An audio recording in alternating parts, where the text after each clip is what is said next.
श्री महाप्रज्ञ गुरवे नमः। जिसके सांसों में रहता है शाश्वत शांति का स्पंदन, उस महाप्रज्ञ को वंदन, उस महाप्रज्ञ को वंदन। सत्य अहिंसा अनेकांत को अर्पित जिसका तन मन, उस महाप्रज्ञ को वंदन, उस महाप्रज्ञ को वंदन। जिसके सांसों में रहता है शाश्वत शांति का स्पंदन, उस महाप्रज्ञ को वंदन, उस महाप्रज्ञ को वंदन।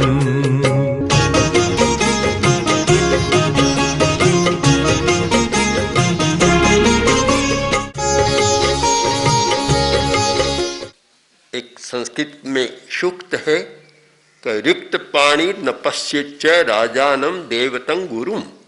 का राजा देवता और गुरु के पास जाए तो खाली हाथ न जाए। तो गुरु की जन्मभूमि में भी खाली हाथ कैसे हो सकता है? हाथ खाली नहीं है, हम लाए हैं। अगर आप लेना चाहें तो बताएं, नहीं लेना चाहें तो नहीं बताएं। और वे लाए हैं जो अहिंसा का निचोड़ है, नवनीत है, दूध का क्षार है नवनीत मक्खन, और अहिंसा का नवनीत है शांतिपूर्ण सहवास चित्त समाधि। यह अहिंसा का सार है। जिस व्यक्ति ने अहिंसा को समझने का प्रयत्न किया है और जो अहिंसा के रास्ते पर चलना चाहता है, तो उसे क्या मिलेगा? निष्पत्ति क्या? उसका नवनीत क्या? शांतिपूर्ण जीवन बीते, जीवन में अशांति न आए, न व्यक्तिगत अशांति, न परिवार में अशांति, न पड़ोसी के साथ अशांति, न किसी गांव में अशांति। शांतिपूर्ण जीवन चित्त समाधि एक इतना बड़ा उपहार है, इतनी बड़ी भेंट है। अगर इसे स्वीकार करें तो इससे बड़ी जीवन की कोई सफलता नहीं होगी। शांतिपूर्ण जीवन जी सके हम। अशांत जीवन बड़ा अजूबा लगता है कि मनुष्य जैसा समझदार प्राणी, जिससे इतना बढ़िया मस्तिष्क मिला है, इतना अच्छा चिंतन मिला है, चिंतन की शक्ति मिली है, और वह भी रोता रोता जिए, दुख से जिए, अशांत जीवन जिए, लड़ता झगड़ता जिए, कलह करता हुआ जिए और आर्त ध्यान में डूबा रहे, तो इससे बड़ी कोई मूर्खता नहीं हो सकती। अगर कोई पूछे सबसे बड़ी मूर्खता क्या है, कि मनुष्य होना और मनुष्य होकर अशांति से जीना, यह शायद सबसे बड़ी मूर्खता है। पर बड़ा कठिन काम है चित्त समाधि में रहना, शांति से जीना बड़ा कठिन है काम। यह है तो बहुत सुंदर, सुनने में भी अच्छा लगता है, और यह हो कि ऐसा कोई मिल जाए तो लेना भी अच्छा लगता है, पर है बड़ा कठिन काम। और कठिन क्यों है? पहली बात तो यह है कि मनुष्य कभी अपनी कमी को नहीं देखता, अपने आप को ज्यादा मानकर ही चलता, होशियार मानकर चलता है। मैंने ऐसे लोगों को देखा, बहुत कम समझ वाले, ना समझ, पर वे समझते हैं कि दुनिया में हमसे बढ़कर कोई समझदार नहीं। इतनी होशियारी की बात अपने आप को मानते हैं, करना चाहते हैं। तो अपनी कमी को, भूल को सुधारना नहीं चाहते, परिष्कार करना नहीं चाहते। भूल का परिष्कार यह अशांति का बहुत बड़ा कारण है। आज प्रबंधन का युग है, बहुत विद्यार्थी प्रबंधन के लिए जाते हैं और MBA करना, मैनेजमेंट का कोर्स करना, और उससे नौकरी पाना बहुत सरल हो गया है। पैसा कमाना भी सरल हुआ है। किंतु वे इस बात को भूल जाते हैं कि मैनेजमेंट का पहला सूत्र यह है कि तुम चाहे व्यापार करते हो, उद्योग चलाते हो, बड़ी कंपनी चलाते हो, तो सबसे पहले यह देखो कि उसमें कमी क्या है। विकास और करना तो कमी को देखो, विशेषता को मत देखो। उल्टा चलता है, आदमी अपनी विशेषता का बखान तो बहुत करता है, कमी को नहीं देखता, और अपनी भूल है उसको सुधारना नहीं चाहता, उसे सिद्ध करना चाहता है। एक व्यक्ति मंदिर में जाकर खड़ा हुआ, और वह छोटा ही था, विद्यार्थी था, पढ़ रहा था, 15-20 वर्ष का रहा होगा। मंदिर में जाकर प्रार्थना कर रहा है और कह रहा है कि हे प्रभु, मुंबई को भारत की राजधानी बना दो। बार बार दोहरा रहा है। तो उसे लोगों ने सुना, उन्होंने कहा, रे क्या मूर्खता की बात कर रहा है, तुम्हें क्या जरूरत है जो मुंबई को भारत की राजधानी बना दे। उसने कहा, आप जानते नहीं, मेरा बहुत मतलब है, मैं ऐसे नहीं कर रहा हूँ क्या कि मेरी परीक्षा थी, इंटरव्यू था, उसमें पूछा कि बताओ भारत की राजधानी का नाम, मैंने कहा मुंबई। अब मैं चाहता हूँ भगवान इसको बना दो तो मेरी भूल ठीक हो जाए, सिद्ध हो जाए। आदमी भूल का परिष्कार करना नहीं चाहता, भूल को स्वीकारना भी नहीं चाहता, भूल को सिद्ध करना चाहता है। और ज्यादा विग्रह लड़ाइयाँ क्यों होती है कि जब भूल को सिद्ध करने की बात होती है वहाँ विग्रह होता है, झगड़ा होता है। अगर भूल को स्वीकार कर ली और इसे सिद्ध करने की बात न करे, सुधारने की बात करे, तो काम बहुत सीधा है, 2 मिनट में बात समाप्त हो सकती है। छोटी बात पर जो लड़ाई होती है, बात बड़ी नहीं होती, बात 2 मिनट में समाप्त हो सकती है।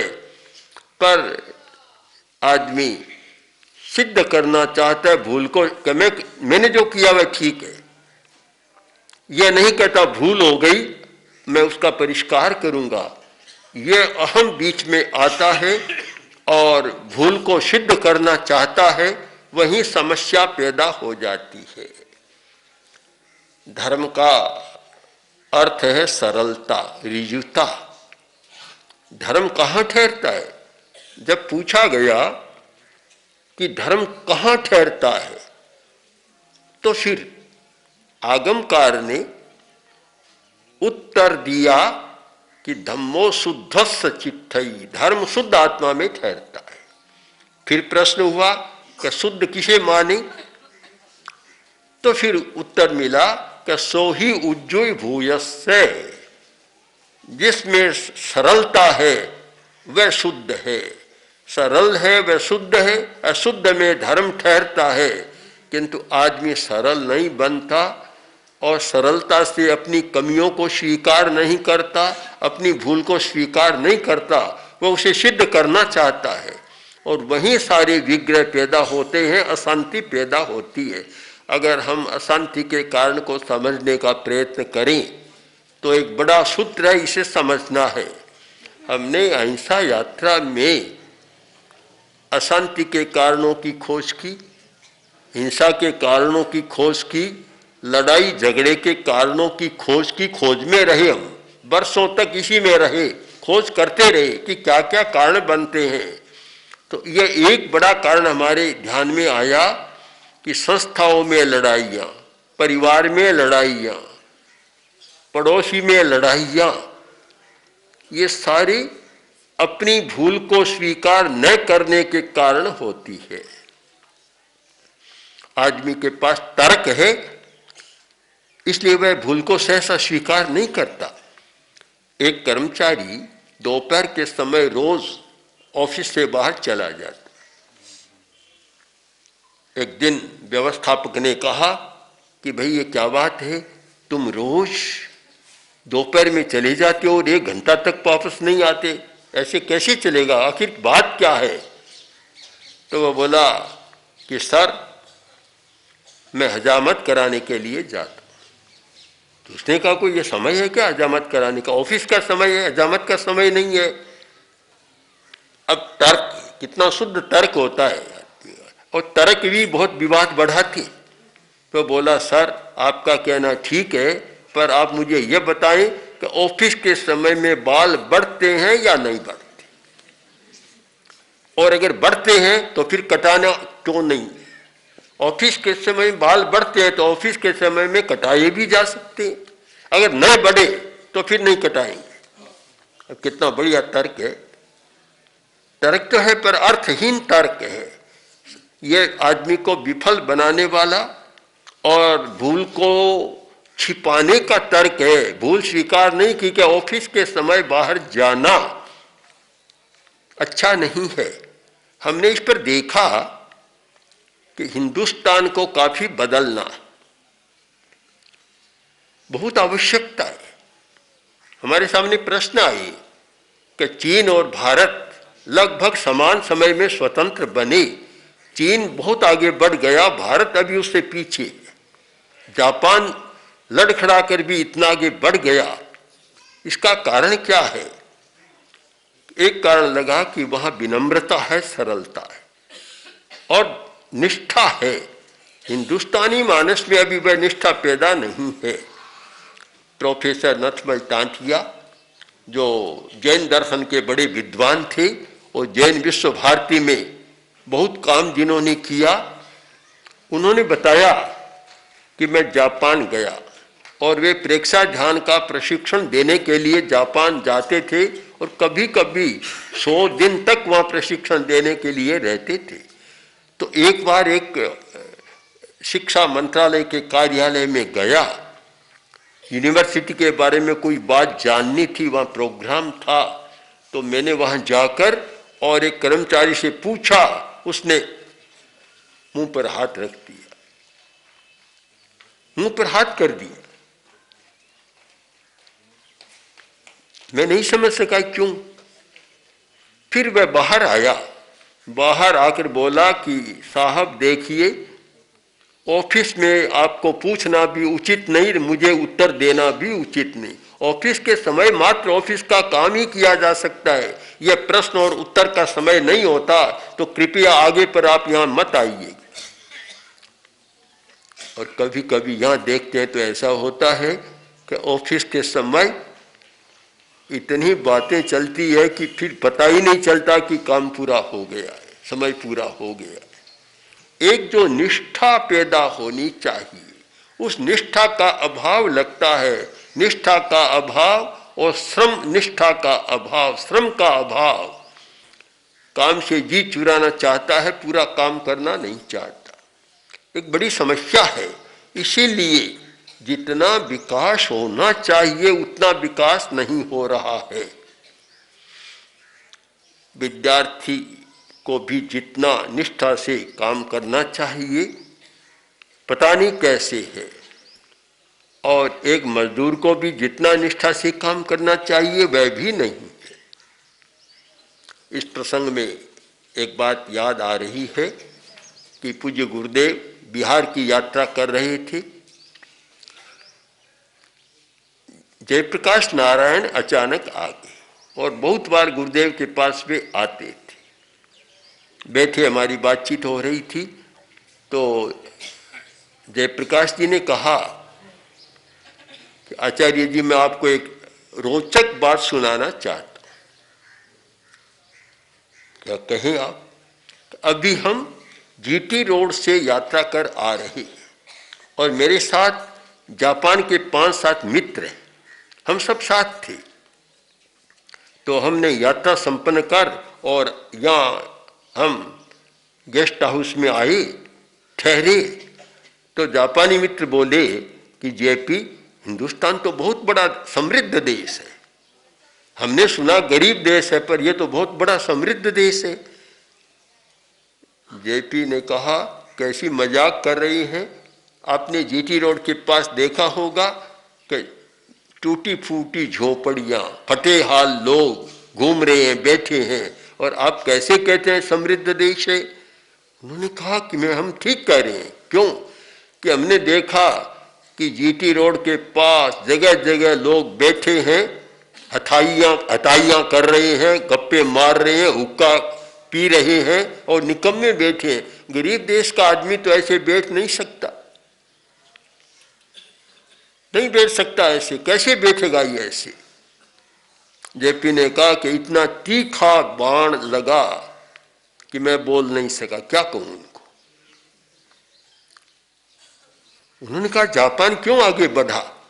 जापान इसीलिए बढ़ा कि वहां इतनी श्रम निष्ठा है कि कोई भी आदमी निकम्मा रहना नहीं चाहता, श्रम करता है, काम करता है, कुछ न कुछ करता रहता है, इसलिए इतना आगे बढ़ गया और आज दुनिया में आर्थिक दृष्टि से प्रथम पंक्ति में प्रथम आ गया। कारण निष्ठा है, श्रम निष्ठा है। जहाँ श्रम होता है, श्रम निष्ठा होती है, वहाँ लड़ाई झगड़े कम होते हैं। निकम्मे होते हैं, लड़ाई झगड़े ज्यादा होते हैं। अब ये राजस्थान का बस शब्द क्या है, कोई तख्ता तोड़, तख्ता धोबी पाटा क्या कहते हैं, यहाँ बहुत चलते थे। तो निकम्मे आदमी क्या करे, और काम तो है नहीं, दिन रात इतना बड़ा होता है, 24 घंटा का समय बीते कैसे, आखिर करे क्या? तो फिर वह एक अच्छा आलम्बन है कि वहाँ धुलाई करते रहे, गांव की सफाई होती रहे और दिन कट जाए। अगर कितना अच्छा हो कि उस जगह कोई रचनात्मक काम करे तो व्यक्ति भी आगे बढ़ता है, देश भी आगे बढ़ता है और शायद हिंसा भी कम होती है, लड़ाइयाँ भी कम होती है। अब निकम्मा आदमी के लिए लड़ाई बहुत अच्छा साधन है, बहुत अच्छा है। लड़ाई में भी मनोरंजन तो होता है, आदमी बैठा बैठा थक जाता है, लड़ता है तो ताजगी आ जाती है, मनोरंजन होता है लड़ाई में भी, पर वह बहुत काम का नहीं होता, बाद में बड़ा नुकसानदेह होता है। एक मनोरंजन तो ऐसा होता है कि बाद में आनंद दे, और एक ऐसा होता है जो बाद में पछतावा छोड़े और कुछ न छोड़े, पर यह सारा निकम्मेपन के कारण होता है। तो व्यक्ति में एक श्रमनिष्ठा आप अनुभव करेंगे कि अगर शांतिमय जीवन जीना है, चित्त समाधि रहना है, तो आलस्य वहां बहुत बाधक बनेगा और विषमवाद पैदा करेगा। पहली बात, चित्त शांति के लिए, समाधिपूर्ण जीवन, शांतिपूर्ण जीवन जीने के लिए पहली बात है अपनी भूल को देखना और अपनी भूल का परिष्कार करना। दूसरी बात, खाली न रहना, निकम्मा न रहना, आलसी न होना, श्रम निष्ठा का न होना, श्रम से जी चुराना, वह एक बहुत बड़ी भूल होती है और वह संकट पैदा होता है। इससे आगे तीसरी बात पर विचार करें तो शांतिपूर्ण सहवास, चाहे कहीं अहिंसा का विकास, चाहे कहीं चित्त समाधि का विकास, वह तभी हो सकता है जब चिंतन हमारा सही हो। जब चिंतन सही नहीं होता तो ऐसा हो नहीं सकता। चिंतन की त्रुटि पर एक बात है, ध्यान दें कि एक पुलिस का आदमी जेल से कैदी को लेकर और न्यायालय की ओर जा रहा था। रास्ते में ख्याल आया कि मैं हथकड़ी तो लाया, भूल गया लाना। उसने कहा कि हथकड़ी लाना भूल गया। तो वह कैदी बोला कि भाई साहब आप यहां ठहर जाए, मैं अभी ले आता हूं।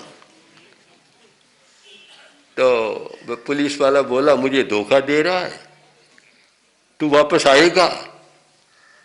नहीं नहीं, कभी नहीं होगा, तू ठहर, मैं जा रहा हूं। क्या फर्क पड़ा? चिंतन की त्रुटि, चिंतन सही नहीं है, वह लाने जाएगा तो भाग जाएगा, और वह कहता तू ठहर, मैं लेकर आता हूं। यह है चिंतन की त्रुटि। आदमी सही ढंग से सोचना नहीं जानता, चिंतन करना नहीं जानता, और सही ढंग से चिंतन करना नहीं जानता, इसलिए हर बात पर लड़ पड़ता है, झगड़ा शुरू कर देता है। अगर चिंतन का सही तरीका आ जाए तो सब कुछ बदल सकता है, बहुत बदल सकता है। आजकल कुछ विश्वविद्यालयों में एक शाखा, विश्वविद्यालय में अनेक ब्रांचेज होती है, एक ब्रांच, एक शाखा है थिंकिंग, बस थिंकिंग, केवल चिंतन कैसे करें इसी का पाठ पढ़ाया जाता है। मैं मानता हूँ बहुत महत्वपूर्ण है कि हम चिंतन करना सीखें। चिंतन करना नहीं जानते, बहुत सारे लड़ाई झगड़े इसलिए होते हैं कि चिंतन हमारा सही नहीं है और चिंतन करने का तरीका भी सही नहीं है और चिंतन करना जानते भी नहीं है। अगर सही ढंग से सोचना सीख जाए, चिंतन करना सीख जाए तो बहुत परिवर्तन आ सकता है। शायद लड़ाई के विशेष प्रसंग ही नहीं आएंगे, चिंतन से ही समाधान हो जाएगा। हम आनंद का जीवन जीना सीखें, ये अहिंसा का सार है और यही हमने काम किया है। और अगर आप चाहें और प्रश्न का उत्तर भी चाहें कि पूज्य गुरुदेव की जन्मभूमि में आए हैं तो साथ में क्या लाए हैं, मैं कह सकता हूँ कि इससे बड़ा कोई लाभ ही नहीं सकता और उपहार हो भी नहीं सकता। अगर आप में स्वीकार करने की क्षमता हो तो आप उसे स्वीकार करें। अब इस बात को संपन्न करूं एक छोटी सी कहानी के साथ। देवी की आराधना की, देवी सिद्ध हो गई और देवी ने कहा कि जो चाहो सो मांगो, मैं देती हूं, पर एक बात का ध्यान रखना कि कपड़ा मजबूत, झोली मजबूत रखना, अगर नीचे गिर गई है तो सब कुछ समाप्त हो जाएगा।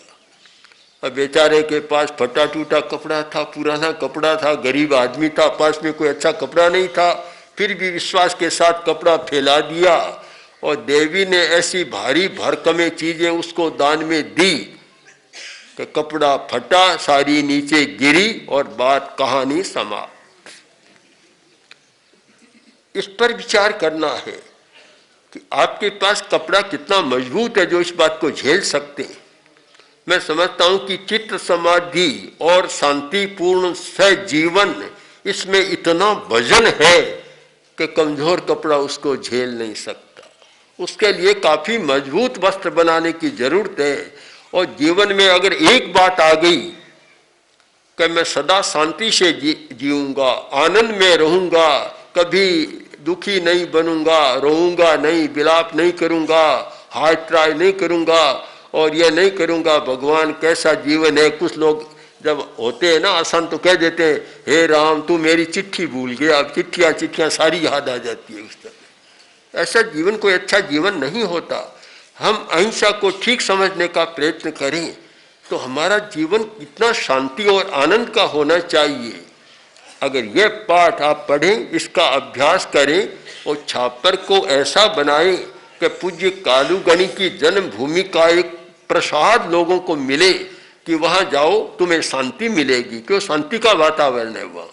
ऐसे वातावरण का निर्माण करें तो सचमुच वह गर्भ भी सही होगा और हमारा आना भी और हमारे मन में भी प्रसन्नता होती है कि जिनका चरण स्पर्श और जिनका हाथ का स्पर्श पहली बार सिर पर हुआ था और जिनसे सब कुछ मिला, इतना मिला जिसे शक्तिपात कहें कुछ भी कहें, ऐसा मिला, तो उन महान पुरुष की जन्मभूमि में आने पर शायद आपको जितना हर्ष है मुझे उससे ज्यादा होता है, ज्यादा होता है।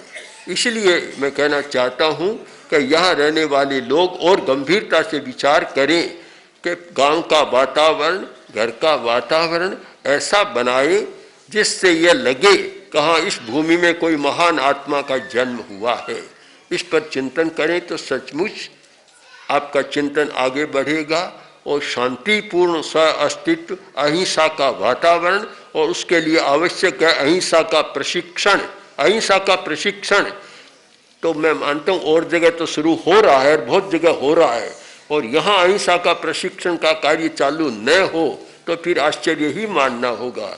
इस विषय पर सब लोग चिंतन कर कोई ऐसी योजना बनाए जिससे इस भूमि का और पूज्य कालूगणी की जन्मस्थली का गौरव बढ़े और समाज और व्यक्ति, हर व्यक्ति सुख और शांति का जीवन जी सके। ओम हर। ओम श्री महाप्रज्ञ गुरवे नमः।